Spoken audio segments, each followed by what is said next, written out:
Guys welcome to my another blog. তো আমরা রাতের বেলায় এখানে একটা হায়দ্রাবাদের একটা রেস্টুরেন্ট টাইপই ধরতে গেলে, রেস্টুরেন্টটা ধাবা বলবো ঠিক আমি বুঝতে পারছি না। তো এখানে এসেছি কিছু খাওয়া দাওয়া করার জন্য রাতের বেলা।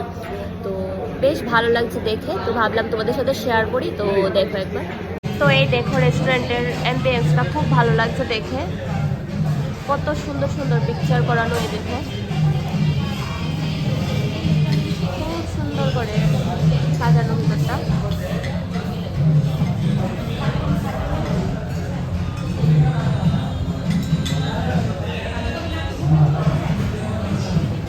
তো আবার খাবারটা আসলে তোমাদের সাথে শেয়ার করছি। তো দেখো কিরকম লাগছে বলো, এত বড় করে দেখে ভয় লাগছে। ভয়ে কি আছে, এই দেখো মাও নিয়েছে। মা কিরকম লাগছে বলো, খেতে পারবে? এক পিসই দেয় কিন্তু অনেকটাই বড়, মা অলরেডি ফুটো করে দিয়েছে। এই দেখো সবজিটা টেস্ট কিরকম বলো, কিরকম টেস্ট? টেস্ট খুব ভালো, কিন্তু খাইলে তো আমার ব্যাড হয়ে যায়। ভালো জ্বালা বেশি। হবে না। আমি এখানে চামচ আনতে গিয়েছে, বাবা আমার সাথে খাবে, আমি যা অর্ডার করেছি সেটা খাবে। তারপর মা বলছিল মার খাবারটা থেকে একটু ট্রাই করার জন্য, আর মা একটু খাইয়ে দিল আমাকে আর বাবাকে। সত্যি বলছি খাবারটা খুব টেস্টি, মানে অনেক টেস্টি খেতে। ছোলে বাটারও তো আমি অনেক খেয়েছি, কিন্তু এটা একটু অন্যরকম টেস্ট, খুব ভালো লেগেছে। তো এখানে দেখো আমারও খাবারটা চলে এসেছে।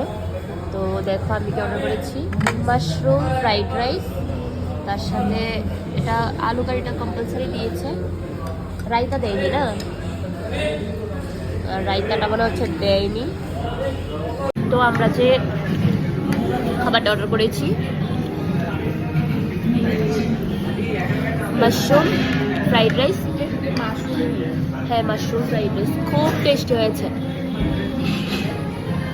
আমার তো ভীষণ ভালো লেগেছে। প্রথমে আমি আসতেই চাইছিলাম না এটাতে, কিন্তু এখন খেয়ে দেখছি যে ভীষণ ভালো হয়েছে।